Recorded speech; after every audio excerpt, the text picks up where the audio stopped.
मुझे फसल बुरी हो हम कर्जाई थी अस घर आ रही ना मिला और कोई यो न था जान मु अल्लाह की राह में तो अस्सलाम वालेकुम यारी मदद की दाम दान जो पंहिंजो मेज़बान मौलाना जी रिस्कानी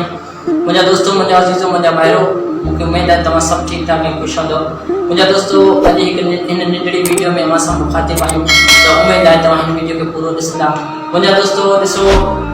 जीअं त अल्लाह पाक पंहिंजे पाक कलाम क़ुरान शरीफ़ में फरमायो अथसि त अगरि तव्हांखे कंहिं ज़मीन मां नाणो थो मिले या अव्हां को कमायो था उन मां मुंहिंजी राह में ख़र्च कंदा कयो अल्लाह पाक क़ुरान पाक में फरमायो आहे त हाणे ॾिसूं पिया अक्सर करे त ज़मीनदार आहिनि असांजा जेके ज़मीनदार उन्हनि जा हर साल मथे ते हूंदा आहिनि त हिन वारे असांजी फसल ॿुॾी वियो हिन वारे कुझु कोन थियो हिन कणिक में जेको सो मूंखे घरु ठाराइणो उहो बि न ठाराए सघियसि हाणे कर्ज़ी थी वियसि ऐं अञा ताईं आहियां ऐं जेको सो 150 मण कणिक निकिती 3 खां 35 मण घर खाइण लाइ रखियमि ऐं 8-10 घर वारी बेगम साहिबा खे ॾिनमि 8-10 हज़ार जेको सो ख़र्चु हूंदो आहे ॿारनि जो स्कूल कापियुनि जो उहो ॾेई छॾियमि ऐं कुझु कोन थियो ऐं हिन जा पाना काफ़ी जाम हूंदा आहिनि इन्हनि खे हिकु पैगाम ॾियणु चाहियां त मुंहिंजा दोस्तो इहे त अक्सर करे असां चवंदा आहियूं ठीकु आहे भला त बाबा मुंहिंजो फसल ॿुॾी वियो ऐं कर्ज़ाई थी वियसि घर वारे खे ॾिना मिला हाणे उहे इहो नथा चवनि मूं अलाह जी राह में ॾिनो ॾिसो अलाह पाक तव्हांखे क़ुरान पाक जी जेको आयत मां तर्जुमो ॿुधायो त अलाह पाक जी राह में यानी ॾींदा कयो त असां इहो त लफ़्ज़ कॾहिं न आहे चयो त बाबा असां अलाह जी राह में ॾिनो घर वारे खे ॾिनो फिलान टिकड़ा वाणे खे ॾिना इहो त ॾींदा असां अलाह जी राह में ॾियूं त यानी असांजी रिस्क रोज़ी में बरकत बि थिए न त मुंहिंजा दोस्तो चवण जो मक़सदु इहो आहे त अलाह जी राह में कुझु ॾींदा कयो हाणे ॾिसो अलाह पाक ॾिसो मज़े जहिड़ी ॻाल्हि कहिड़ी आहे त अलाह पाक रिमांड नथो करे त बाबा 2 लख जे पोयां मूंखे लख ॾियो बाबा लख जे पोयां मूंखे 50,000 ॾियो न इहो अलाह पाक नथो चए जेको बि आहे अलाह पाक चए थो मुंहिंजी राह में ख़र्चु कयो यानी जेको बि आहे हाणे कीअं राह में ख़र्चु कजे बाबा कहिड़ो हिसाब किताब रखिजे बाबा जेको फसल अथव मस्जिद में पैसा उछलाए हलिया वञो न इहो ग़लति मां इहो नथो चवां बल्कि बाबा किथे पैसा ॾियो बाबा पैसा उते ॾियो किथे मस्जिद जो कमु थो थिए किथे तामीराती मां रोड रस्तनि एक्सर करे हलंदा आहियूं पेटियूं वग़ैरह बि हूंदियूं आहिनि या कमु हलंदो आहे उन्हनि खे बि ॾेई सघूं था हाणे कीअं उन्हनि खे या त इहो नथा करे सघूं बाबा 5 खां 8 जेको सो सीमेंट जी बोरियूं ॾिनियूं बाबा 2 सैकड़ो रेती या बजरी जो ॾिनो इहो ॾेई सघूं था अलाह जी राह में ख़र्चु थियो यानी नेकी जी राह में त इन जे करे मुंहिंजा दोस्त इन मां ॾियण मां थींदो छा त इन जो तव्हांखे फ़ाइदो ॿुधायां इन अलाह जी राह में ॾियण सां पहिरीं ॻाल्हि इहो थींदो त असांजी जेको परेशानियूं तकलीफ़ूं बदहाली जेके सो असांजे घर में गुरबत आहे ख़तमु थी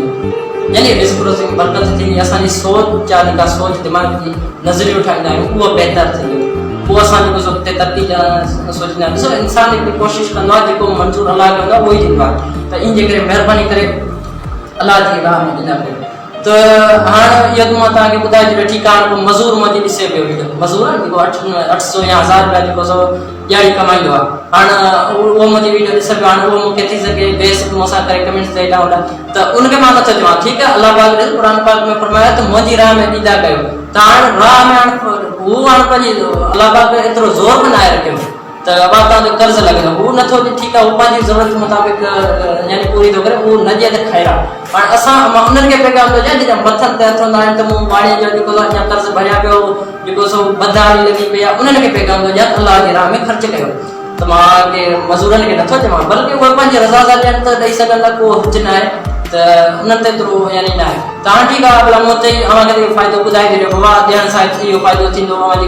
गुरबत बदहाली जी का ॻाल्हि ख़तमु थींदी हाणे इहो अव्हांखे ॿुधायां थो त हाणे जेको असां अलाह जी राह में ख़र्चु न आहियूं कंदा उन सां छा थींदो इहो ॿुधायो त ठीकु आहे हाणे बाबा अलाह जी राह ते असां न आहियूं ॾींदा त उन सां छा थींदो आहे त पहिरीं त असांखे जेके कुदरती आफ़तूं जेके पाण चवंदा आहियूं ॿोॾूं ईंदियूं आहिनि ज़लज़ला ईंदा आहिनि तूफ़ान ईंदा आहिनि जेको असांजी फसल खे तमामु घणो मुतासिर कंदा आहिनि त उन्हनि में असांजो जेको सो घणो नुक़सानु थींदो आहे हींअर जेको सो पंजाब जी हालत थी आहे पाण जी कहिड़ी हालत थी पई आहे त अलाह से माफ़ी जे तौबा था कयूं मुंहिंजा दोस्त महिरबानी करे अलाह पाक जी राह में ख़र्चु कंदा कयूं त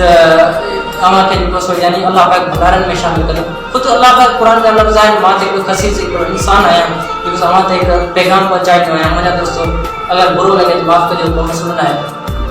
ऐं ॿियो मुंहिंजा दोस्तो अव्हांखे इहो पैगाम ॾियणु थो चाहियां त निमाज़ असांजी रोज़मर्रा जी ज़िंदगी में 5 वक़्त अज़ान ईंदी आहे या सभिनी दोस्तनि खे ख़बर आहे या हिंदुअनि खे बि ख़बर हूंदी मां दवा सां ॿुधो बाबा कंहिं हिंदू या ॿिए में पढ़ण खां पुछंदो न बाबा ॾींहं में अज़ान घणा दफ़ा ईंदी आहे उहा ॿुधाए छॾींदो त मुस्लमाननि खे त ख़बर हूंदी ठीकु आहे मां ॿुधाए छॾींदुमि तो असा के रोज़ानी दी में 5 वक्त अज़ान दी है तो दिल ते रखे दिसो असा नमाज पढ़दा है तो मैं दिसो दुनिया में बस सौ अले कितना यानी मजहब मां लफ्जन में दादा तो करे सका ईसाई सिख यहूदी अले कितना मजहब है असा शुक्र अदा कयूं पाण मुसलमान शुक्र अदा कयूं जो असा हजरत मोहम्मद सल्लल्लाहु अलैहि वसल्लम दे कलमो पढ़ंदा असा शुक्र अदा कयूं तो मेहरबानी करे नमाज की तरफ अचो यानी दिसो अल्लाह अकबर की अजान थींदी है हय्यल सलाह जो मतलब छा यानी जो नेकी की तरफ यानी नमाज की तरफ आया सी नेकी है तो इने करे नमाज मेहरबानी करे हाणे इहो कोने त आया या बाबा दरड आया या यो माना तो बाबा अचो तमा दुनिया जा ख्याल एक पासे करे नमाज पढ़ो तमाजी ख्याल के सुठा थींदा वजी सोच बेहतर थींदी हां इहो कोने बाबा मूंखे जानी छोकरी के व्हाट्सएप ते ही जवाब ॾियणो आहे उनजो कमेंट्स आयो हूंदो अले छा मैसेज आयो हूंदो जेके पवंदा आहिनि बाबा डेटा खोली त अले केतिरा माण्हू जवाब ॾींदा इहे ख्याल न हुजनि तो बाबा दुनिया के एक पासे करे अचो अल्लाह की राह में जो नमाज पढ़ो आई के अल्लाह पाक बेहतरीन अजर दींदो मां पंहिंजी दावा सां थो चवां मां पंहिंजी जिम्मेदारी सां थो चवां हाणे अल्लाह पाक हाणे इहो तो कोने के वॾी माण्हुनि जो अजर ॾे के आख़िरत में अजर ॾींदो के जेको अवांजा वालिद साहब अवांजा जेके वालिदैन अवांजा अबा दादा जेके दुनिया में छॾे विया आहिनि जंहिंजा आहिनि अल्लाह पाक उन्हनि खे वॾी हयाती ॾे जेके छॾे विया आहिनि उन्हनि खे अल्लाह पाक यानी नेकन में इजाफो करो उन्हनि यानी कब्रनि खे कुशादो करो तो मेहरबानी करे मुझा दोस्तों मुझा अजीजों मुझा भाइरों तो नमाज पढ़ंदा कयो नमाज के वक्त जो कारोबार जी दुनियादारियूं क्यों हलंदियूं मुझा दोस्तों मेहरबानी करे नमाज पढ़ंदा कयो तो ई 5 8 मिनट या 2 मिनट को मसलो ना है अगर तव्हां दुनिया के छॾे अचो था अल्लाह जी दरगाह में तव्हां हिकु हफ़्तो पढ़ी ॾिसो मुंहिंजे दिलि खे पाणे सुकून मिलंदो मुंहिंजा दोस्त मां पंहिंजी दावा सां थो चवां तो अल्लाह पाक तव्हांखे नमाज पढ़ण जी तौफ़ीक़ ॾिए आमीन तो मुंहिंजा दोस्तों इंशाल्लाह ईंदड़ हफ़्ते ईद उल अज़हा हाणे अचे पई जेका हिन हफ़्ते जेको पंहिंजी मुलाक़ात थींदी तो